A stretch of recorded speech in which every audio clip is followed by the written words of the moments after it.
agora com a palestra que vai falar sobre antifragilidade cibernética e continuidade de negócios. O nosso palestrante é Board Member e Executivo de Vendas da Nozomi Brasil, oferecendo soluções para continuidade de negócio, mitigação de riscos operacionais e cibersegurança. Com mais de 20 anos de experiência no mercado de TI e cybersecurity, passou por empresas como Microsoft, Forescout, FireEye, Zscaler e Cisco. Senhoras e senhores, vamos receber e aplaudir Nicolas Succo.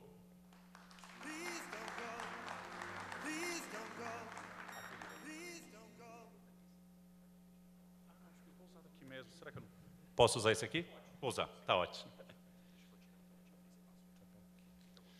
Pessoal, obrigado pela oportunidade de estar aqui com vocês. Queria começar agradecendo o Branquinho, o pessoal da TaySafe, pela parceria e por esse grande evento. É a primeira vez que eu participo desse evento e a organização, a estrutura, e com vocês aqui também, está incrível. Eu queria trazer um tema para cá que é um tema um pouco diferente do que vocês estão acostumados. Eu espero que seja de conhecimento, de agrado de vocês e contem com a gente por que vocês precisarem, né? Nesses meus mais de 20 anos de experiência em cibersegurança, eu tive a oportunidade de passar em empresas bem interessantes. A primeira empresa foi a Aeromport. Aquela época era maravilhosa, o único risco que a gente tinha era um spam, né? Era produtividade, não era tão crítico quanto é hoje, né? Só antes de eu continuar, acho que é melhor ligar o cronômetro aqui também, que eu sou igual ao Branquinho, falo bastante, eu vou deixar passar. Se puderem ligar o cronômetro, eu topo. Obrigado. E depois eu fui para Cisco, que foi uma experiência incrível, conhecer como uma grande empresa opera, trabalha no dia a dia e atender grandes clientes também. Aí depois, em 2010, eu tomei a decisão de ir para a Zscaler, que era uma empresa de segurança de nuvem, mas era em 2010. A internet nem existia direito no Brasil naquela época e os desafios de conectividade, latência eram enormes. Mas o aprendizado também foi grande para entender ali como que esse encanamento da internet funcionava. Depois eu tive a grata surpresa de ser convidado para a FireEye, que era aquele conceito do Zero Day. Hoje ele já é muito difundido. O sandbox naquela época também não se falava. E foi a primeira vez que eu me deparei com um Nation State Attack. Eu não tinha visto ainda um tipo de ataque tão danoso quanto um Nation State Attack. E eu comecei a aprender mais quando a FireEye comprou a Mandiant. Teve todo aquele pessoal incrível de resposta a incidente, que a gente começou a entender como tudo isso funcionava, o kill chain, quanto tempo o atacante ficava dentro da rede até ter sucesso num ataque. E a última empresa que eu participei quando eles fizeram a aquisição foi a iSide Partners, que eles fazem um trabalho incrível, é um trabalho de atribuição.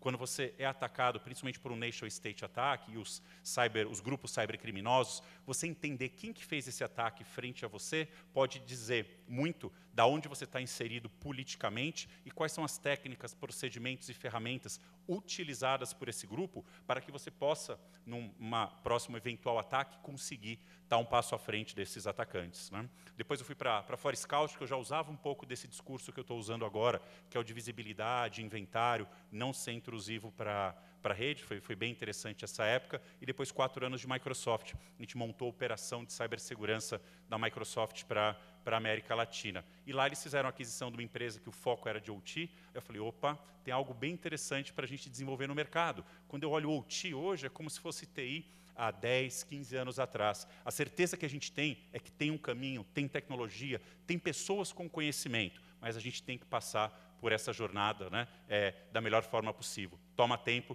mas tem a solução, tá bom? Uma coisa que eu queria também enfatizar aqui é já a participação da Nozomi nessa grande iniciativa do Branquinho, desse grupo, né? Às vezes o pessoal fala, você está conversando com a Clarity, você está falando com a Microsoft. Sim, a gente tem que conversar, porque essas empresas elas não estão uma contra as outras. Tem a parte comercial que é importante, mas se nós aqui não nos juntarmos, compartilharmos conhecimento, nos engajarmos, vai ser muito difícil a gente vencer essa batalha. Eu falei vencer de propósito, porque a gente não vai vencer a batalha. Quando a gente perceber que a gente está num jogo infinito, não é um jogo de ganha e perde. Todo dia a gente tem que ser melhor, todo dia a gente tem que desenvolver. Essa é a grande sacada. Então, eu vou ter me aposentado, cibersegurança vai estar ali, né? As pessoas aqui vão mudar de empresas e o desafio de cibersegurança vai estar ali. Então, essa é a iniciativa do Branquinho, que nós já participamos em uma delas nos Estados Unidos, que já vem dando muito sucesso, a gente reforça e faz ela valer aqui na América Latina. Espero também a colaboração de todos vocês, né? Porque se os atacantes colaboram, fazem, né, toda essa troca de conhecimento e conseguem fazer o que fazem, eu tenho certeza que a gente, unidos, vai conseguir fazer muito mais, tá bom? Um outro ponto, esse do jogo eu achei muito bacana. Quando você vai para o pessoal de automação, que às vezes não tem tanto conhecimento em cibersegurança, você engajar numa iniciativa um pouco mais lúdica, como esse jogo que foi criado pela TaySafe, é muito impactante.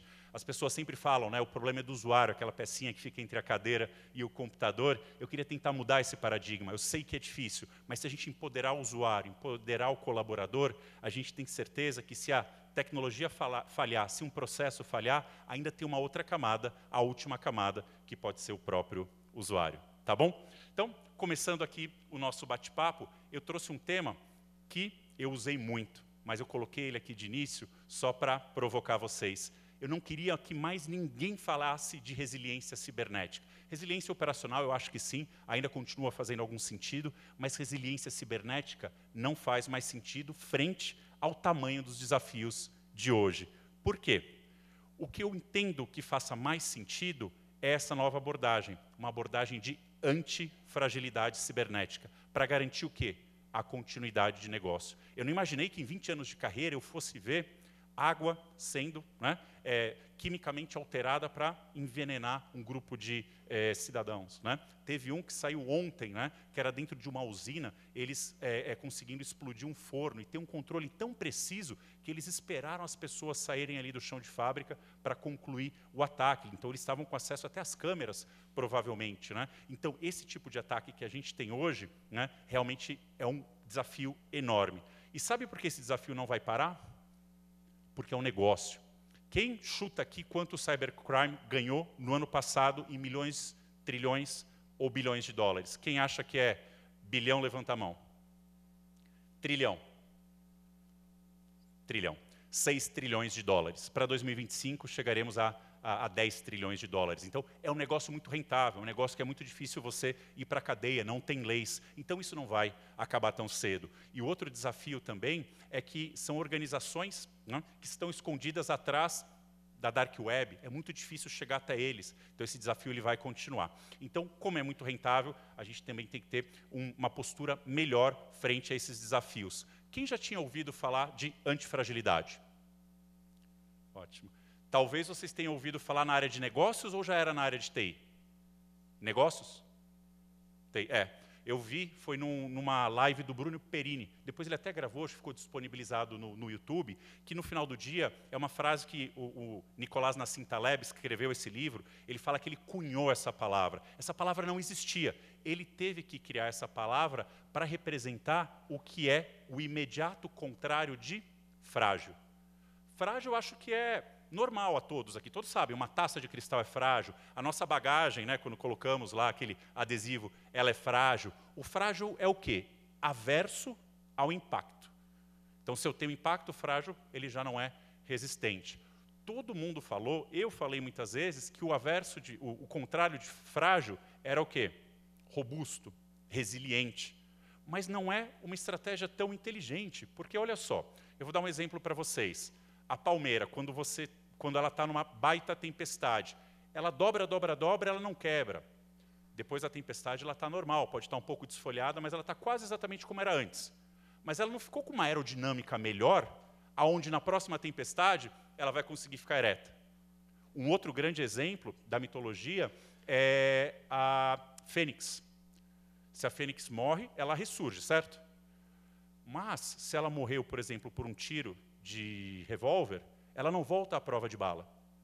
E como nós já sabemos que os ataques não vão parar, que eles são diários, e nós estamos sendo atacados, a estratégia mais inteligente não seria a resiliência, porque eu bloqueei e voltei. Mas o que eu posso aprender com esse ataque? Qual foi o vetor? Qual que foi a ação que gerou para ter infecção? Será que eu consegui entender qual era o grupo que gerou esse ataque, para eu entender aonde eu estou contextualizado? Essa riqueza de nós aprendermos diariamente com cada ação e com os ataques é muito importante para que, num próximo ataque que venha a acontecer, nós sejamos mais antifrágeis. Então, o contrário de antifrágil, usando um outro exemplo lúdico da própria mitologia grega, seria um dos 12 trabalhos de Hércules, que era a Hidra de Lerna, lembram? Cortava uma cabeça, surgiam duas. Cortava uma cabeça, surgiam outras duas. E tinha uma delas ainda que era invencível. Então, imagina, é a perfeita definição de antifrágil. Por quê? ela busca o choque. Quando o choque acontece, ela se torna mais forte, se torna mais poderosa. Não é? Então, para ele vencer, para quem lê o livro, né, se lembra, ele tinha que cortar a cabeça, cauterizar, cortar, cauterizar, e nessa que era imortal, colocar uma pedra gigante lá, para que não oferecesse mais perigo e ele vencesse esse trabalho. Ficou claro essa abordagem para vocês? Faz sentido ou eu estou muito maluco? Então, não tem tecnologia, não tem processos, é uma postura. A partir do momento que a gente passa a ter essa postura, ela vai valer para entender um processo, um dia a dia, algo que aconteceu, e a partir daí nós seremos mais antifrágeis. Com isso, também vou lembrar aqui o exemplo do branquinho. Eu não preciso correr mais que o leão, eu preciso correr só mais que ele, porque o leão vai estar ocupado com ele. Quando ele deu o exemplo das casas, é exatamente isso. Se eu melhorei, se eu estou melhorando diariamente e alguém não está fazendo isso, no futuro próximo eu vou estar muito mais protegido e vou garantir a continuidade de negócio. Parece simples, né?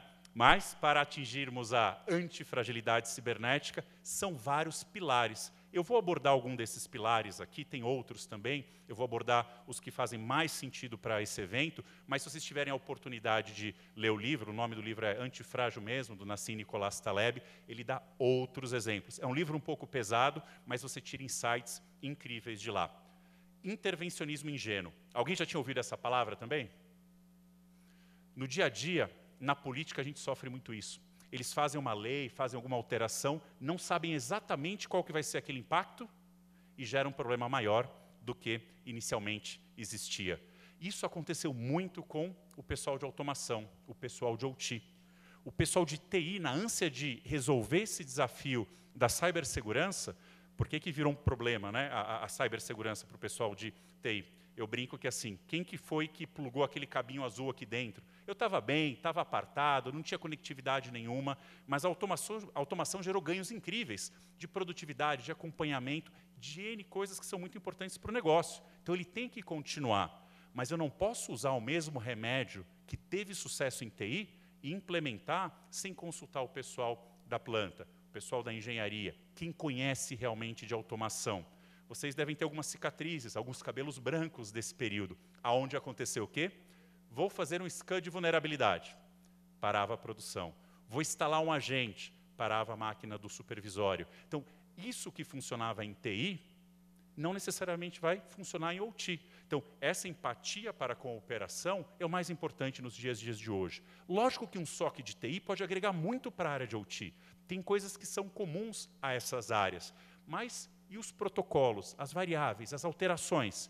Isso é algo muito específico de OT. Então, o pessoal de TI pode ter as melhores ferramentas, governança e processo, mas tem que empatizar com as necessidades, realidades de OT, para que o caso de uso talvez não seja uma remediação ou desplugar uma máquina da rede, seja um telefonema para um responsável daquela planta, que é diferente daquela planta, que opera completamente de um modo diferente. Ou do mesmo equipamento da Schneider Electric, mas é de um outro ano. Então, esse equipamento vai ter algumas funcionalidades que o outro não tem. Vai funcionar numa rotação que o outro não funciona. Então, quando a gente fala de intervencionismo ingênuo, é exatamente isso. Né? Se eu tenho uma ação que eu não sei exatamente o resultado, sabe o que é melhor fazer?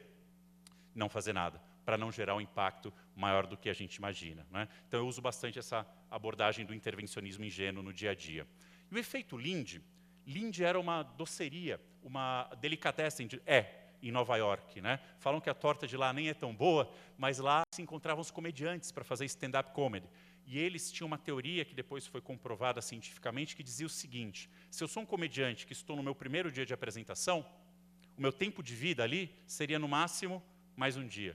Se eu cheguei no segundo dia, seriam 2 dias. Quem estava lá se apresentando há 10 anos teria uma chance muito maior de estar lá atuando por mais 10 anos. O que eu quero dizer com isso? Livros que já se foram provados ao teste do tempo, que são muito ricos de conhecimento e já foram aplicados, eles são mais úteis, talvez, do que os top 10 hoje da Veja, porque eles já foram se provados durante o tempo. Então, tudo que já foi provado durante o tempo tem um valor maior. Empresas, né, como a IBM, que também se transformaram nesse período, a Apple, o Facebook, elas têm uma chance maior de viver mais 100 anos, mais 50 anos, porque passaram por crises, desafios tão grandes, porque eles já têm essa flexibilidade de se adaptar, né? A gente sempre dá aquele exemplo da Kodak, que ela não conseguiu se adaptar e ela foi fadada realmente ao fracasso, né? Então, quando a gente fala em TI, efeito Linde, o que eu falo para vocês? Fazer o básico bem feito. Fazer o básico bem feito não saiu de moda, ele funciona, só que não é sexy. Ele é trabalhoso, é chato, tem que ter procedimento, tem que ter indicadores. Mas fazer o básico bem feito vai diferenciar vocês de serem atacados ou não. Gostei muito do seu exemplo, Gustavo, que era o do MFA. Se vocês puderem fazer uma coisa, é o duplo fator de autenticação. Esqueçam as senhas. Tem alguns colegas meus aqui da época de Microsoft, a gente falava muito isso, né, do mundo sem senhas, do passwordless. Eu sei que o OT é mais desafiador, mas começa em TI, leva isso para o OT, leva isso para redes sociais dos colaboradores, dos executivos. O exemplo que eu dou é do WhatsApp. Se você tem um duplo fator no WhatsApp, você não cai no golpe do WhatsApp, ou fica muito mais difícil você cair. Se na minha rede social não tem o duplo fator, alguém ataca a minha rede social e se comunica com meus colegas da Microsoft, vai se comunicar de uma maneira mais confiável, vai induzir a clicar ali mais rápido. Então, é esse tipo de exemplo. Depois, são aplicar os patches. Eu sei que em OT é mais desafiador aplicar os patches, mas se não dá para aplicar, segmentar, monitoramento, visibilidade. Isso é muito importante, saber onde que está essa superfície de ataque, aonde está o vetor que ele é vulnerável. E aplicar patch, gente, eu dou o exemplo de escovar o dente. Não adianta eu escovar o dente uma vez por ano, uma vez por mês. Vai ser muito problemático quando eu voltar no dentista. Então, aplicar o patch, ele realmente tem que fazer parte do teu processo cotidiano dentro da área de TI ou de operação, depende como você divide ali dentro. Backup. Backup, ele tem que ser, né, como se diz, feito, treinado e validado constantemente. Quantas pessoas passaram por um ataque de ransomware e não conseguiram voltar o backup, porque o backup estava onde? No servidor de produção. Ou o backup não estava cobrindo os sistemas que eram mais críticos. Ou quando você faz o backup, consegue restaurar, descobre que para você restaurar demora 2 semanas. O teu negócio ele consegue aguentar 2 semanas sem emitir uma nota fiscal, sem fornecer energia, sem gerar energia? É muito desafiador. Então, são essas coisas que nós temos que pensar. E, às vezes, não dá para diminuir o tempo de 2 semanas. Mas o que nós vamos priorizar para o negócio continuar? Essas são as perguntas que nós temos que nos fazer diariamente. Aí, os controles operacionais. Nós não conseguimos proteger o que a gente não consegue ver. Então, você ter visibilidade, inventário, entender as anomalias operacionais e de cibersegurança dentro do teu ambiente, vão acabar gerando um safety e garantir a continuidade de negócio. Essa parte de fazer o básico bem feito faz sentido também, né? Não tem muito glamour, mas funciona. Isso é super importante. Um outro exemplo que eu dou quando eu falo de fazer o básico bem feito é o desafio do budget. O budget ele é finito. Os desafios de cibersegurança, infelizmente, não. Para o atacante, basta uma possibilidade, uma oportunidade para ele entrar e o trabalho dele está feito. Mas nós, parceiros, soluções de ferramentas e vocês, clientes, têm que se preocupar em todas as maneiras possíveis e imagináveis. Então, na hora que nós pegarmos o budget, uma sugestão que eu acho que é super pertinente é pegar 80%, 90% do budget e fazer o básico bem feito. Duplo fator, backup, vulnerabilidade, processo, governança. 10%, 20% sim, em coisas inovadoras. Eu adoro falar dessas coisas também. Machine learning, inteligência artificial, criptografia quântica. E você vai me dizer assim, 20%, 10% do meu budget eu não cubro a empresa toda.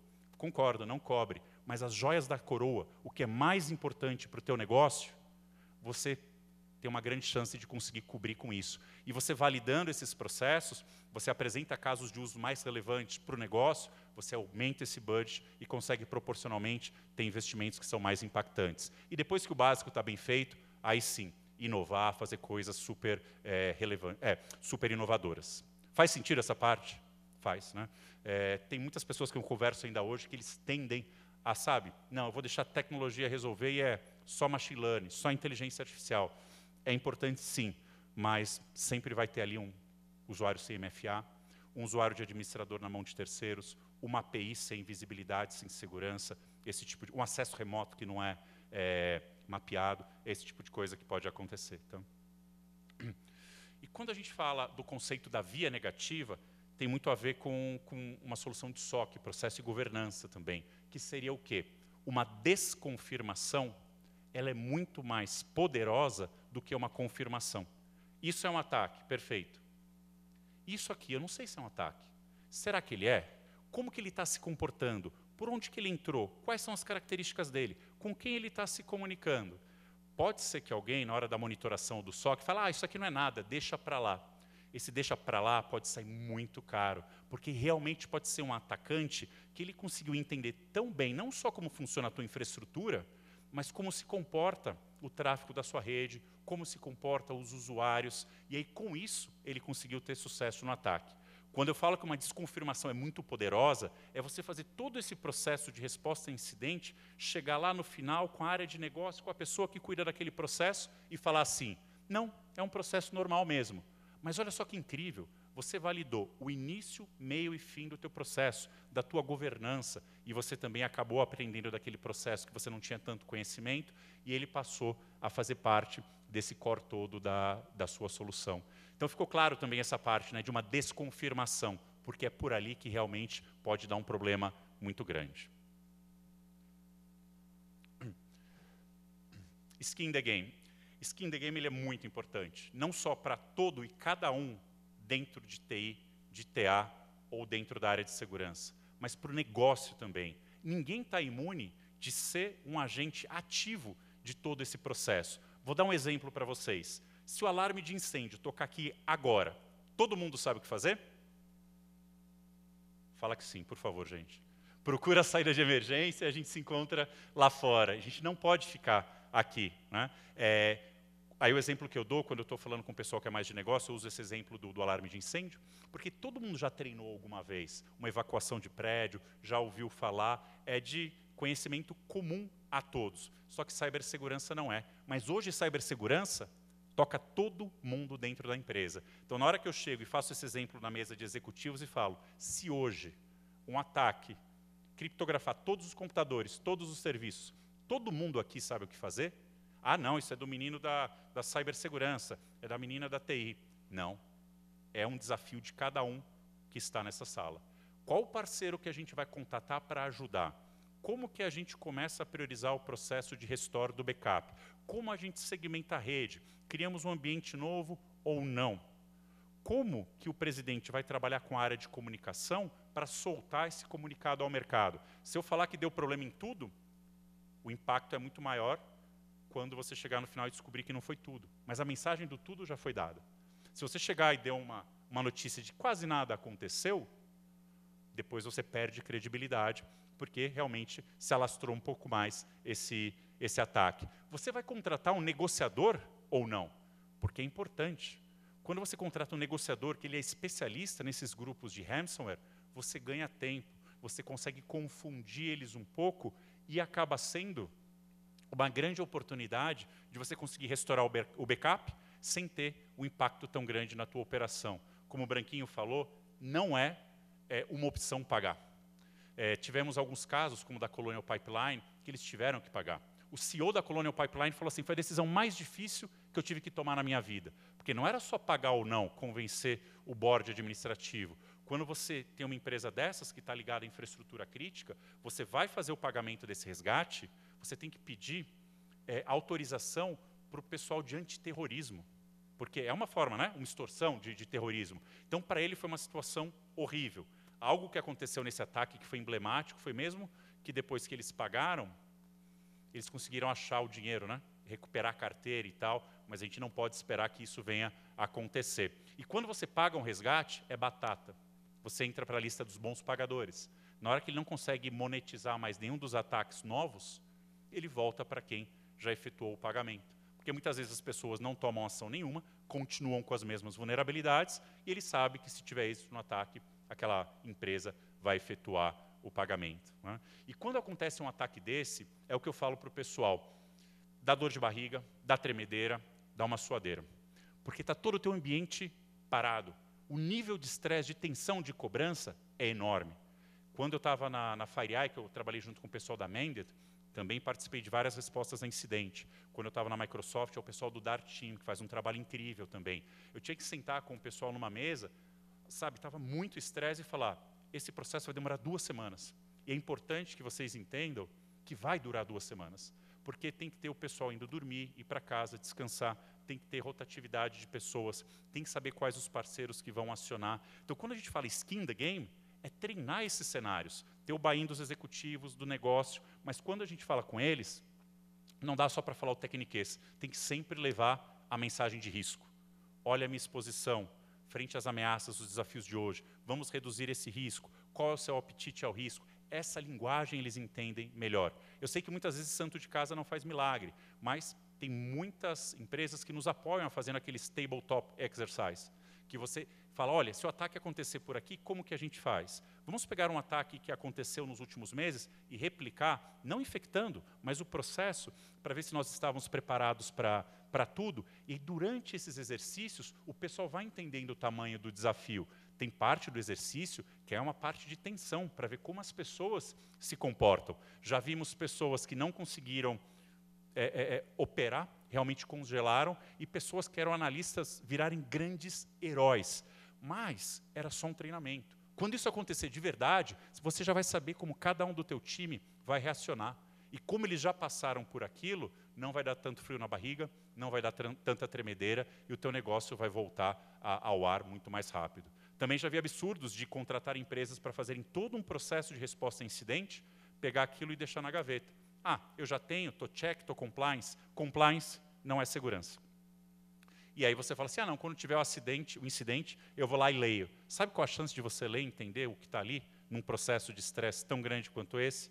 É muito baixo. Então, skin in the game é isso, todo mundo está engajado. Quando eu estava na Microsoft, tinha um exemplo muito bom. Eu sei que é uma empresa nativamente de tecnologia, mas tinha um canal que era um canal de você compartilhar, não era denúncia, era compartilhar.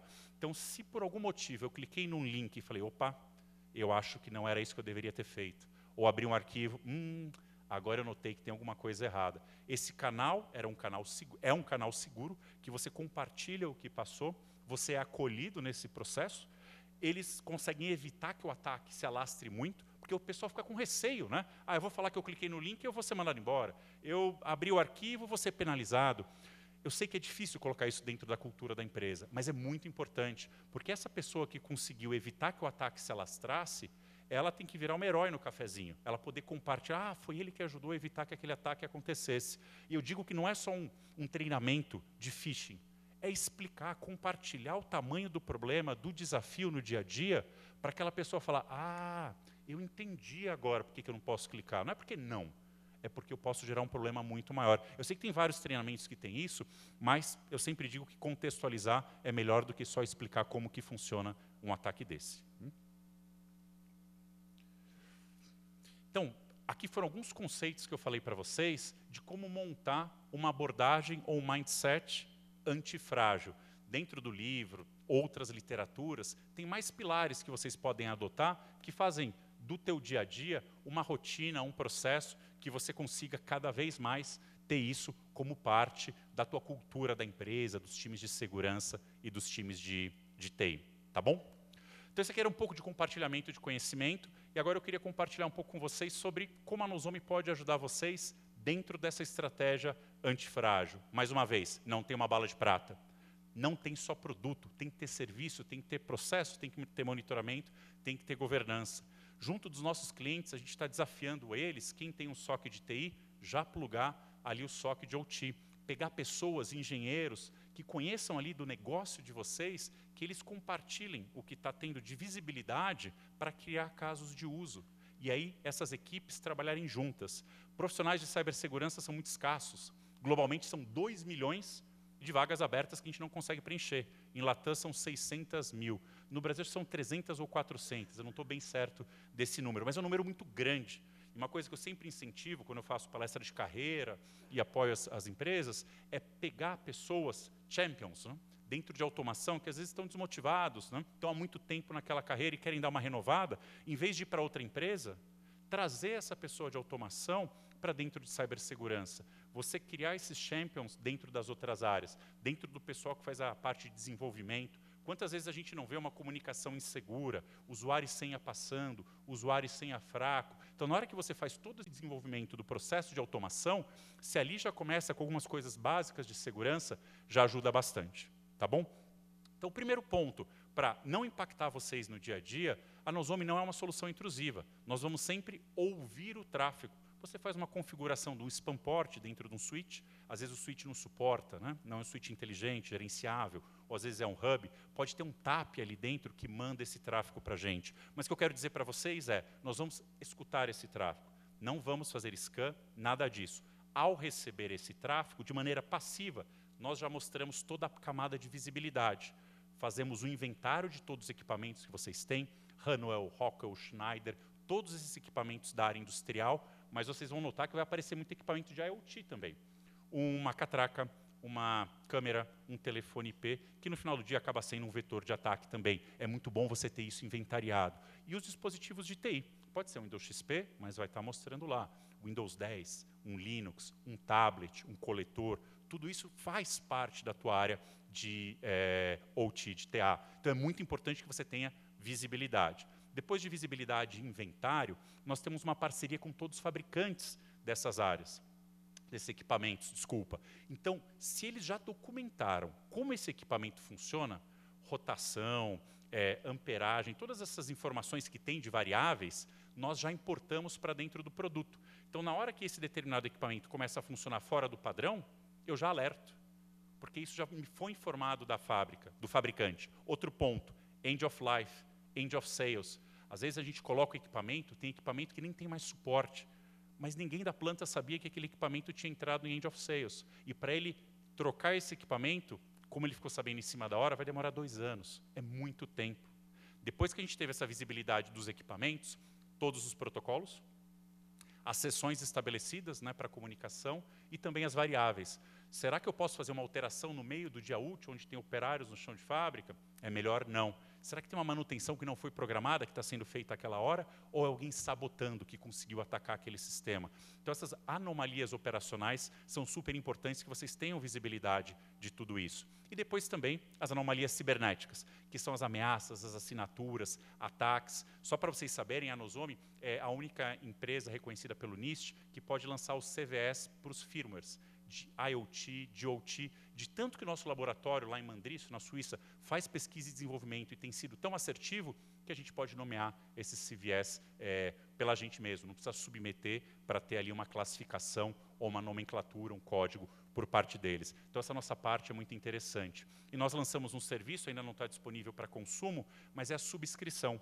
Mesmo que você não tenha um produto da Nozomi, você pode contratar essa subscrição do Thread Intel para alimentar um CIEM, para ser um feed dentro da tua estratégia de cibersegurança. Essa é uma novidade que a gente está lançando aqui para vocês. Já deve estar no nosso blog lá também, né? Porque às vezes não tem como ter os equipamentos, já tem uma outra solução, mas todo esse conhecimento vai ajudar muito no dia a dia. Então você contrata só a subscrição, não precisa ter nenhum produto da Nozomi.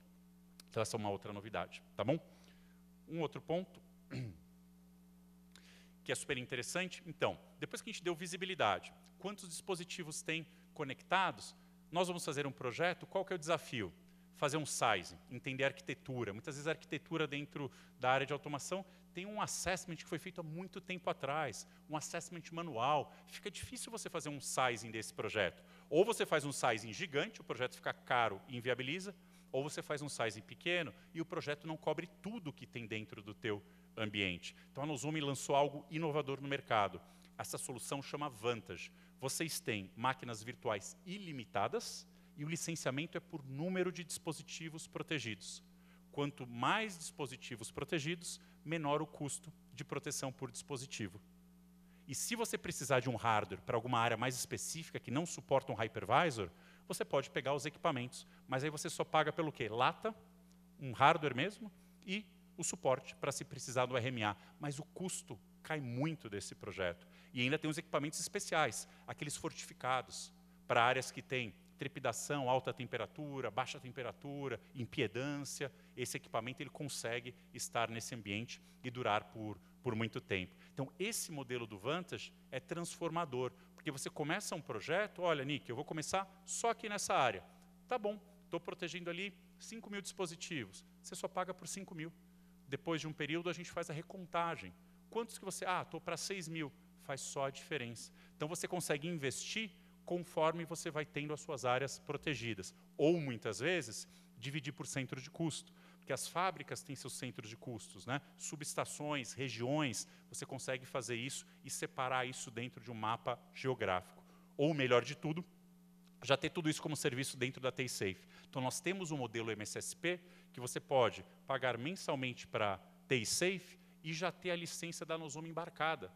Ela vai ter todo o trabalho dela do SOC de OT. Para fazer esse trabalho, ela pega a visibilidade com a Nozomi. Mas, para vocês, é só uma fatura, só um ponto de contato e a Nozomi apoiando a TISafe no dia a dia. Então, esse modelo tem se provado muito vencedor, não só tecnicamente, mas também em termos econômicos. Essa solução, vocês estão vendo ali, ela tem uma interface SaaS. Muitas empresas falam assim, eu não vou colocar minha área de TA conectada com a nuvem. Não é isso, gente. Você tem ali, né, quando passa por um processo de segmentação, uma DMZ-OT, ou aquele nível 3.5, 4, você deixa um manager da Nozomi ali, ou até mesmo dentro da DMZ de TI. E o coletor que está espalhado pela indústria, pega essa telemetria e manda para lá. Eu não estou mandando o teu dado para a nuvem, eu estou mandando os alertas, a telemetria. E aí, com isso, eu consigo manter super atualizado a parte de inventário.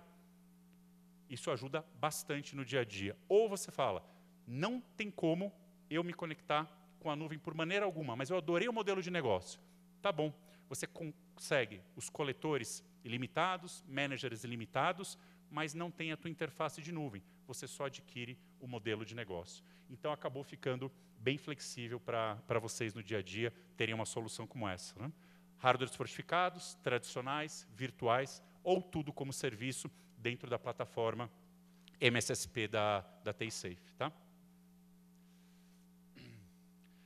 Para terminar, eu achei que ia ser um pouco mais interativo, mas depois eu libero para um pouco de perguntas, não sei se eu vou atrapalhar depois, mas eu queria deixar uma mensagem para vocês. Essa eu vou tomar até a liberdade de ler, que eu acho que é a postura que nós temos que ter no dia a dia, que é essa aqui de Sócrates, né? O só sei o que nada sei.